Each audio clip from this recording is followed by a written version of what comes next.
요셉의 효도 축복.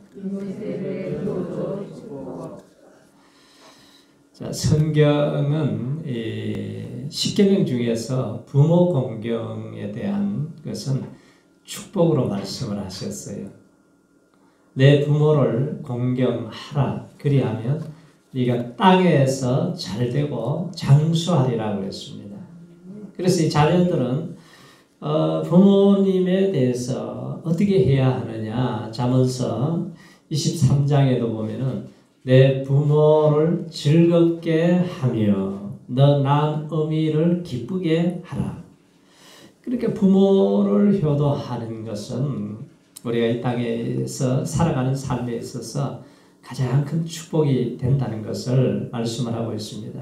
예수님이 십자가에 못 박혀 죽으실 때 가시관을 쓰시고 피가 터져나오고 그렇게 죽어가는 고통 가운데서도 부모 공경을 잊지를 않았어요. 그 죽어가는 고통 속에서 바로 밑에 요한이 쳐다보고 있을 때, 요한아, 보라 내 어머니다.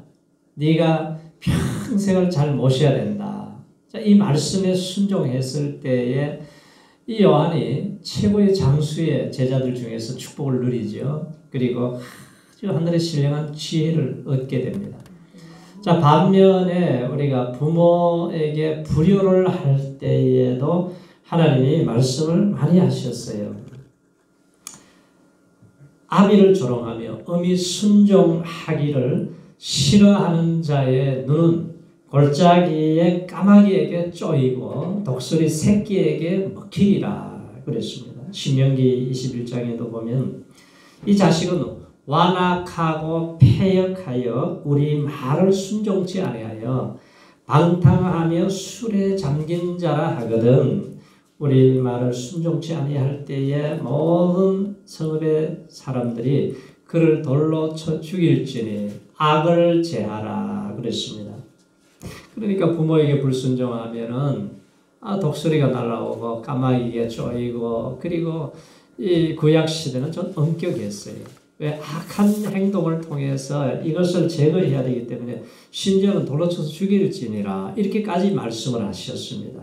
그러니까 기독교는 최고의 효도의 종교입니다.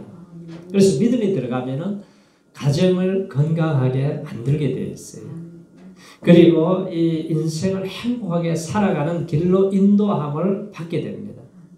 그렇지 않고 자기 재성대로 욕심대로 고집대로 살게 되면은 언젠가는 인생이 자꾸 망가지기 시작해요.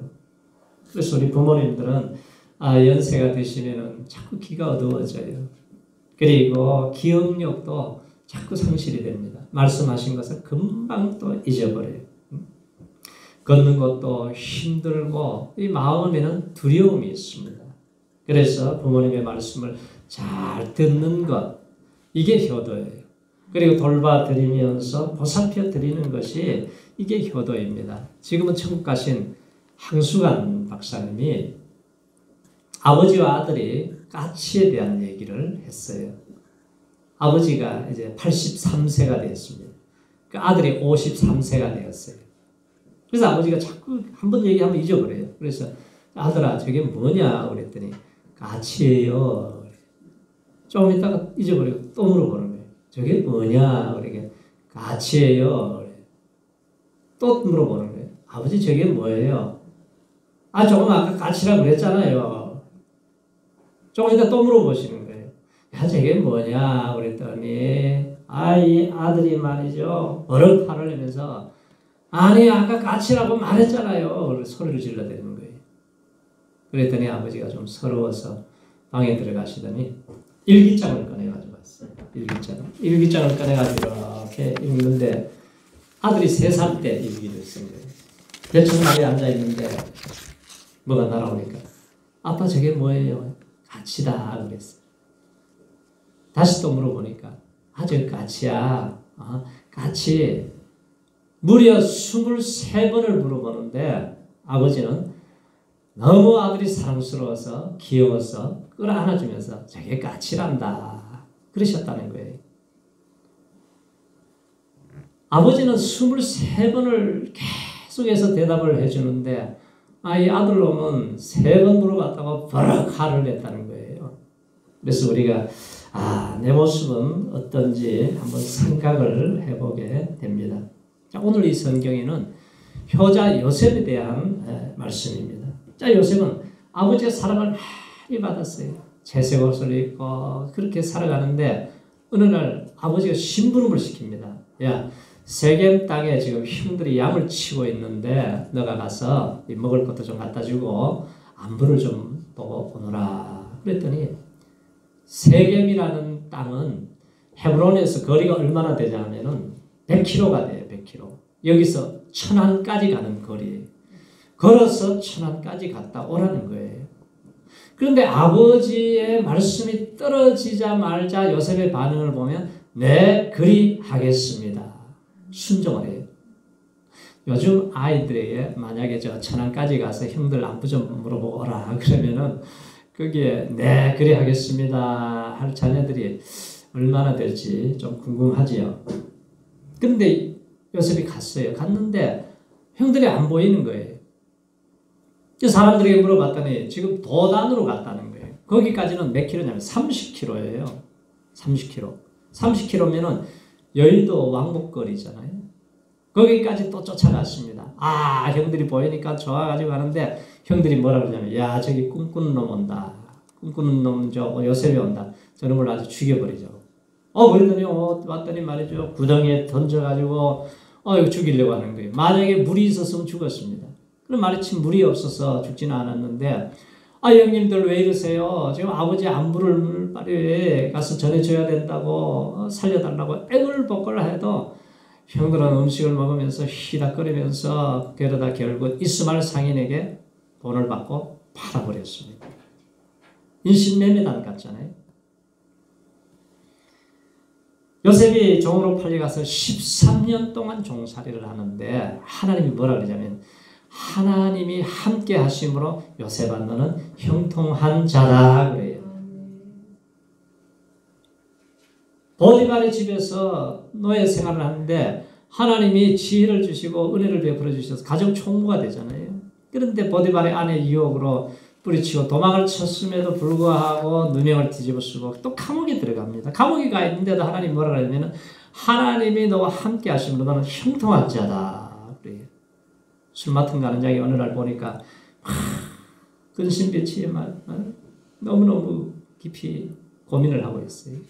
무슨 일이 있으십니까? 말씀해 보세요. 그랬더니 쭉 얘기를 하는데 그 꿈 얘기를 하는데 당신은 이제 전직을 회복하게 될 것입니다. 요셉이 꿈을 해석해 준 대로 되었습니다. 그래서 왕에게 좋은 얘기를 해주고 이제 기다리는데 1년, 2년이 지나도 소식이 없어요. 2년 후에 하나님의 시간에 바로 왕이 꿈을 꾸었는데 아무도 해석을 못하는 거예요. 그때서야 술가는장이 감옥 안에 있는 요셉을 불러오면 꿈을 해석할 수 있습니다. 그래 빨리 데려오라. 수염을 깎고 옷을 갈아입혀서 데려와서 꿈을 딱 해석해 주는데 7년 동안 풍년이 옵니다. 7년 후에는 흉년이 오면 이걸 준비하지 않으면 다 굶어 죽습니다. 그 얘기를 하는 거예요. 야, 너같이 신에 감동한 사람을 우리가 어떻게 얻을 수 있느냐. 너는 총리가 되어야 되겠다. 그래서 요셉은 총리가 되어서 흉년이 이제 1년, 2년 지나가는데 전체적으로 1년, 2년 되니까 막 사람들이 아우성이에요. 야, 애굽에 가면 곡식을 살 수 있다고. 그래서 요셉의 그 가정에도 곡식이 다 떨어졌습니다. 굶어 죽게 생겼어요. 그래서 형들이 곡식 사려고 애굽의 총리가 되어 있는 요셉 앞에 딱 왔는데 요셉은 보니까 형님들이 왔어요. 자신은 알지만 표현을 안 해요. 처음에는 막 스파이로 몰아붙여가지고 이 형님들이 변화됐나 안 됐나 이걸 테스트하는 거예요. 그러다가 나중에는 이제 형님들 내가 요셉입니다. 형님들 내가 요셉입니다. 울면서 죄를 하고 이제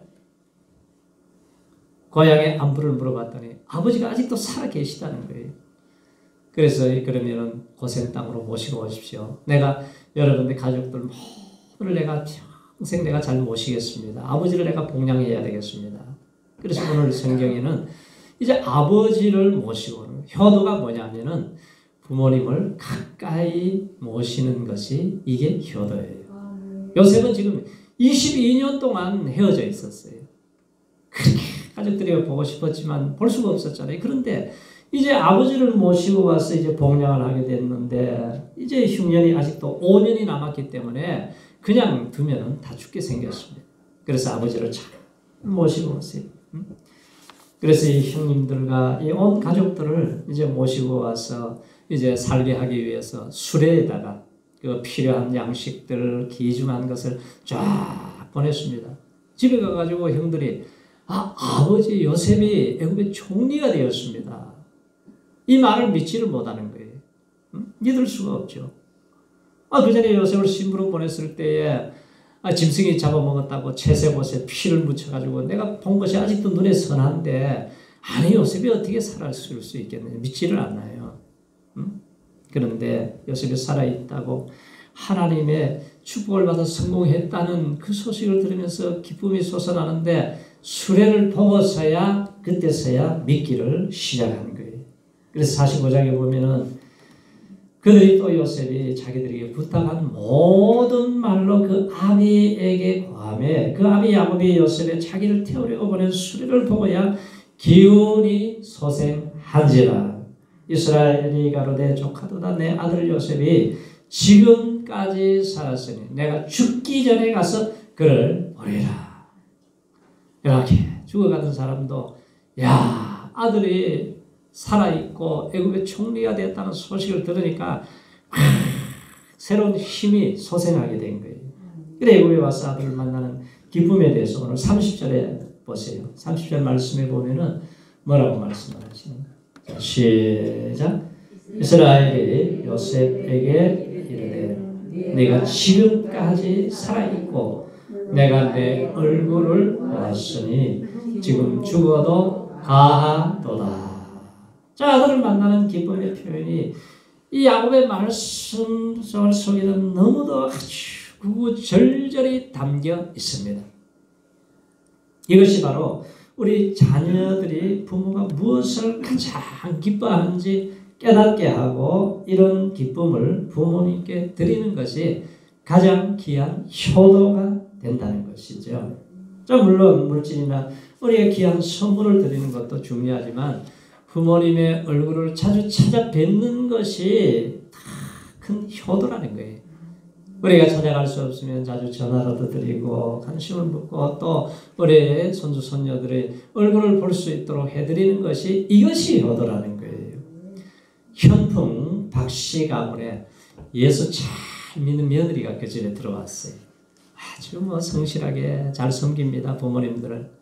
남편은 들에 나가서 일을 하러 나가고 이 부인은 이제 이웃집에 일을 좀 도와주다가 점심시간이 딱 되니까 이제 어머니의 점심을 차려드리려고 왔더니 어머니가 말이죠. 3살 된 아들 목을 타고 있는 거예요. 깜짝 놀라가지고 어머니 왜 이러세요? 그랬더니 야 내가 마침 닭고기가 먹고 싶은데 닭이 방 안으로 들어와서 지금 닭을 잡고 있다고 그러면서 이 손주 목을 타고 있는 거예요. 어머니 제가 잡을 테니까 비키세요. 보니까 숨이 끊어져 버렸어요. 죽어버렸습니다. 그래도 닭을 먹고 싶다 그러니까 죽은 아들을 옆에 밀어놓고는 밖에 나가가지고 닭을 잡습니다. 닭을 잡아가지고 닭을 잘 구워서 이제 드리려고 하는데 남편이 돌아와서 홍수같이 쏟아지는 눈물을 흘리면서 닭을 잡는 모습을 보고 당신 왜 그러냐고. 좀 이따 제가 말씀드릴게요. 그래서 닭을 잡아서 잘 준비해서 어머니 드렸더니 한박 웃음을 지으면서 닭고기 맛있다고 치매가 걸리셔가지고 이 닭을 아주 잘 잡수십니다. 그리고 남편에게 자초지종을 다 얘기를 했더니 죽은 아들은 어떻게 할 수가 없지 않소. 당신이 그렇게 그래도 어머니를 잘 공개해 주니까 너무너무 고맙다고. 그래서 이 남편이 너무 감동을 받아가지고 그 다음 주일날 교회에 나와서 예배를 드리고 예수를 믿고 구원을 받았어요. 그리고 그 가정에 하나님이 아들을 선물로 서로 주시는 축복을 누리게 되었습니다. 자, 우리가 부모님들을 자주 찾아뵙고 가까이 하는 것, 가능하면 가까이 모시고 사는 것이 세상의 효도지만 부득이 그렇게 못할 때는 늘 찾아뵙고 우리가 관심을 갖는 것이 이것이 효도라는 것입니다. 그래서 요셉은 22년 동안 그 부모 얼굴, 아버지 얼굴을 보고 싶었는데 보지를 못하니까 늘 생각했죠. 그런데 왜 총리가 되어서 형님들이 자기 발로 찾아와서 이제 이렇게 만나게 돼서 이제 못다한 효도를 평생을 17년을 그 고생 땅에서 이 요셉이 아버지에게 최상의 효도를 해드렸어요. 그래서 우리가 부모를 가까이 하는 것이 가장 큰 효도라는 거예요. 두 번째 효도는 뭐냐? 자식이 잘 되어서 아버지를 기쁘게 해드리는 거, 부모를 기쁘게 해드리는 게 효도예요. 저 요셉은 아버지에게 처음에는 아픔을 드렸죠. 형들이 인신매매단 같이 팔아먹고는 그냥 채색옷에다가 그 짐승의 피를 묻혀가지고 아버지 요셉이 죽어버렸습니다. 짐승이 물어뜯어 죽였습니다. 그렇게 얘기를 했을 때에 그 슬픔이 얼마나 컸겠어요. 부모는 죽어서 땅에 묻지만 자식이 죽으면 가슴에다가 묻는다고 그러잖아요. 가슴에. 그래서 이 요셉의 그 아픔을 이렇게 표현해요. 자기 옷을 찢고 굵은 배로 허리를 묶고 오래도록 그 아들을 위하여 애통하니 그 모든 자녀가 위로하되 그가 그 위로를 받지 아니하여 가로되 내가 슬퍼하여 음부에 내려 아들에게로 가리라 하고 그 아비가 그를 위하여 울었더라. 아무리 위로를 해도 위로가 안 됩니다. 그렇게 사랑하는 아들이 죽어버렸으니 옆에 있는 다른 아들들이 아무리 위로해도 위로가 안 되는 거예요. 그런데 요셉은 그 아픔을 들여 불효했던 것을 이제 애굽의 총리 대신이 되고 애굽과 주변 국가들에게 사람들에게 그 애굽을 살리고 주위에 있는 사람들을 살리고 큰 영향력을 미치는 그 모습을 보내주면서 아버지 이름을 빛내드리는 것이 이게 아버지에게는 큰 기쁨의 효도예요. 우리가 우리 부모님들을 기쁘게 하는 최상의 효도는 내가 잘 되는 거예요. 우리 옆에 계신 분에게 잘 되시기 바랍니다. 잘 돼야 되는 거예요. 잘 되는 것이 효도예요. 청도에 농사꾼의 6남매 막내 아들로 태어난 한 아이가 있었어요. 근데 2살 때 소아마비가 이제 왔는데 이게 너무 가난하니까 치료를 못한 거예요. 치료를 못해가지고 안진뱅이로 어릴 때 살게 됩니다. 일어나지를 못하는 거예요. 치료가 안 돼서. 그래서 옛날에는 그 비료포대 있잖아요. 그 비료포대에다 얹혀가지고 손을 한쪽 잡고 끌고 다니면서 생활을 하는데 밖에를 못 나가니까 친구가 없어요. 그의 친구는 병아리와 강아지, 지천에 핀 꽃밖에 없습니다. 그 어린 시절에 어머니 등 옆에서 이제 초등학교 갈 나이가 되어서 1시간을 걸어서 이제 가는데 초등학교 갔더니 선생님들이 이렇게 보더니 우리가 장애시설이 없고 도저히 받아줄 수가 없다는 거예요. 그래서 입학이 안 됐습니다. 엄마가 그렇게 추운 날 업고는 꽁꽁한 발을 만지면서 아가야 춥지 아가야 춥지. 그런데 그 말이 그 아들의 평생의 힘이 되는 말이 됐어요. 아가야 춥지. 이 예수님이 빛으로 생명으로 오셔서 하시는 말씀같이 그에게는 그렇게 그 말씀이 평생 떠나지 않았다고 그래요. 근데 11살 때 이제 끔찍한 고문과 같은 제한 훈련을 시작해요. 11살이 되었어요. 그리고 초등학교 6학년 때야 겨우 목발을 이제 짚는 훈련을 합니다. 그러니까 일어나서 목발을 짚는데 2년 훈련을 한 거예요. 그런데 머리는 아주 비상하게 참 지혜를 주셔서 공부를 너무 잘해요. 선생님 추천으로 대전중학교를 졸업하고 그리고 연합고사를 만점을 맞았습니다. 충남고등학교를 가게 되고 그리고 서울대학교 수학과를 입학을 하게 돼요. 대학교 3학년 초에 목발을 짚고 무거운 가방을 메고 이게 움직일 때마다 이게 부딪히니까 이게 폐하고 이 갈비뼈가 부서져가지고 구멍이 아주 크게 나버렸습니다. 또 의사가 보더니 이거 수술 안 하면 죽습니다. 그래요. 수술하고 나서 기도원에 올라가서 하나님 앞에 한곳석에 엎드려가지고 기도를 합니다. 하나님, 왜 나한테만 이렇게 가혹하신가요? 항상 아프기만 하고 아무 쓸모없는 나를 좀 데려가 주세요. 차라리 죽었으면 좋겠습니다. 그런데 문득 어디에선가 찬송 소리가 들려오는데 내 모습 이대로 주님 받으시옵소서. 날 위해 돌아가신 주님 날 받아주소서. 이 찬송가가 들리는 순간 자아가 꺾이면서 회개가 터져나오기 시작합니다. 욥처럼 하나님 모든 주권과 통치권을 내가 인정하겠습니다. 나처럼 연약한 자들에게 희망을 주는 것이 내게 주신 하나님의 뜻임을 내가 깨달았습니다. 하나님은 육신에 의지하지 않는 법을 내게 가르쳐 주셨습니다. 고통받는 가운데서 찬양하는 법을 배웠어요. 예수님 나에게 세상의 모순과 절규를 알려주셨고 과거와 현재를 바라보는 방법을 알게 해주셨습니다. 세상이 나를 죄인 취급할 때에 하나님은 나를 변화시키시며 당신이 하실 일을 계획하셨습니다. 나의 연약함이 하나님의 영광을 나타내는 질그릇이 되게 해주셔서 감사합니다. 나를 변화시켜 하나님의 이름이 선하심을 나타내게 해주시니 감사합니다. 김인강은 말합니다. 이웃을 돕는다는 것은 단순한 감정이 아니라는 거예요. 자신의 인생을 전적으로 공유할 수 있어야만 가능한데, 그래서 김인강은 어디서나 사람들의 시선을 받아요. 동정의 시선, 호기심의 시선, 경멸의 시선을 받으면서 정신적으로 견딘다 해도 그 상처가 많이 남았습니다. 상처 위에 더디펴져 무감각해질 때까지 버티는 동안 인간의 마음은 딱딱해지고 얼굴이 굳어져 버리고 웃음이 사라져 버렸어요. 이제 대학에 들어가서 어느 날 성경 공부를 하다가 예수님을 만나요. 하나님의 말씀을 읽고 말씀을 듣다가 보니까 예수님의 뺨을 때리고 침을 뱉고 조롱을 하고 네가 유대인의 왕이냐 내려와 보라고 멸시를 하는데 그것이 꼭 자기에게 하는 것 같았다는 거예요. 그런데 예수님이 아버지여 저들의 죄를 사하여 주옵소서. 자기가 하는 것을 알지 못하나이다. 그 말씀에 가슴을 치게 돼요. 완전한 용서, 완전한 사람이신 예수님. 이 말씀 앞에 그는 꼬꾸라져 버렸어요. 그리고 나서는 상처 준 모든 사람들을 용서해요. 아버지도 용서하고 자기를 괴롭힌 사람들도 용서하고 그리고 나니까 웃음이 회복이 되었습니다. 막혔던 기쁨의 샘물이 터져버렸어요.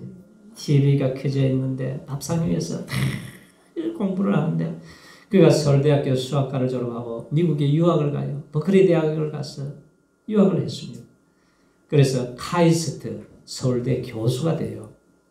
목발을 짚고 다른 사람보다 느리게 가지만 카이스트의 교수가 됐다니까요. 지금도 교수를 하고 있습니다. 2007년도에는 40세 이하 과학자에게 주는 젊은 과학자 상을 받았어요. 장애를 딛고 온갖 냉대와 차별 속에서도 인생을 기쁨의 공식으로 풀어낸 김인강 교수입니다. 3차원의 다양체 위상수학, 기하학 분야의 세계적인 수학의 권위자로 득석에 되었습니다. 부모가 장애인이라고 저놈 갖다 버리라고 저놈 그냥 두면 거지꼴로 사는 거 보기 싫다고 없애버리는 게 좋다고 자꾸 맨날 죽으라고 했어요. 그런데 하나님의 은혜가 임하니까 그런 상처 준 부모지만 자기를 낳아주신 것만 해도 그것만으로도 나는 감사해야 된다는 것을 알았습니다. 이것이 자식의 마땅한 도리입니다. 이 고백을 해요. 자, 부모님께는 자식이 잘 되는 것이 효도예요. 그래서 우리 모두는 예수를 잘 믿고 교회를 사랑하시고 예수님을 위해서 우리가 하나님의 은혜 속에 살아가야 됩니다. 하나님이 흉통의 복을 누리고 우리가 건강하게 살고 자녀들의 복을 누리고 후손들의 복을 누리는 그러한 가정들이 되어서 우리 하나님을 기쁘시게 해드리고 부모에게 효도하는 우리 모든 가정들이 되시기를 축원합니다. 또 하나는 뭐냐면은 형제와 화목하게 사는 것이 효도예요. 아버지와 형제들을 모시고 와서 요셉은 형님과 자녀들을 참 놀면서 화목하게 우애하면서 살았을 때에 아버지에게는 최고의 기쁨이죠. 사실 형들은 어떤 사람이었어요? 자기를 죽이려던 사람이에요. 한마디로 원수들입니다. 요셉이 결코 악으로 악을 갚지 않았어요. 끝까지 용서하고 사랑하고 하나님의 은혜의 손길로 감사하면서 살았습니다. 그런데 아버지 때문에 자신들의 행한 악한 행동을 악으로 갚지를 않고 기다릴 줄 아는 이 요셉. 그런데 이 형들은 굉장히 늘 죄를 짓고 나면 두렵잖아요. 두려웠어요. 야, 아버지가 살아있으니까 지금 우리를 이렇게 돌봐주지. 만약에 아버지가 돌아가시면은 우리에게 큰 해코지를 하지 아니할까. 이 마음이 있었어요.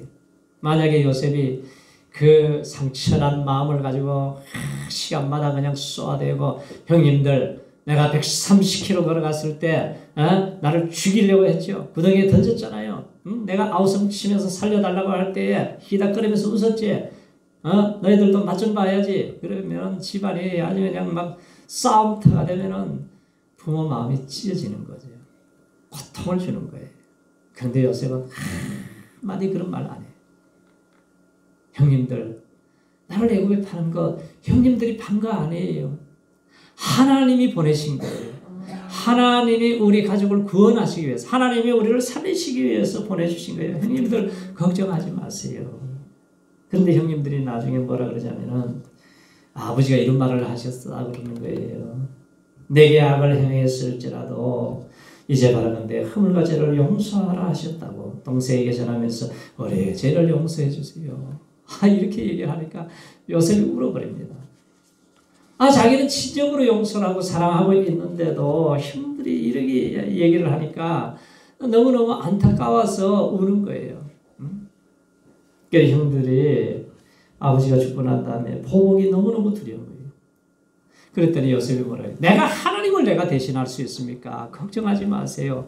형님들이 나를 애굽으로 팔았기 때문에 우리가 이렇게 잘 살 수 있는 거예요. 은혜예요. 형님들 걱정하지 마세요. 내 자녀들, 손주, 손녀들 다 책임지고 기를 테니까 걱정하지 마세요. 천국에서 내려다보시는 아버지가 얼마나 기뻐했겠어요. 그래서 하나님이 요셉에게 축복하는 것은 바로 요셉의 이 화평의 삶을 살 수 있었던 이 은혜를 같이 누리게 된 것입니다. 분명히 형들이 잘못했어요. 그것도 그냥 잘못이 아니죠. 어떻게 잔인했습니까? 그렇게 잔인했어요. 동생을 팔아먹고 그렇게 괴롭힌 형들이지만 근데 요셉은 이 형들을 사랑하고 최고의 효도를 한 거예요. 그래서 우리가 형제자매 간에 온 가족이 화평을 이루고 우애하면서 사시기 바랍니다. 그것이 효도하는 거예요. 그래서 하나님께서는 이 가정에 하나님이 후손들이 잘 되는 이 축복을 주셨습니다. 그래서 내 부모를 공경하라. 땅에서 잘 되고 장수하리라. 이 약속의 말씀을 이루어가는 우리 모든 성도님들의 가정이 되시기를 축원합니다. 할렐루야.